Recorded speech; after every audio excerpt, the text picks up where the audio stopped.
Anyone performing tree work within the city limits is required to be licensed or employed by a licensed tree company.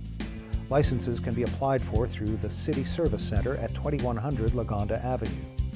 A license will not be issued if the individual or company is not insured and bonded.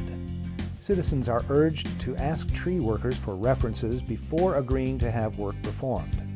Citizens are also urged not to pay for the work until it has been fully completed. Call the City Service Center at 525-5800 to confirm that you are considering a licensed tree worker or to register concerns.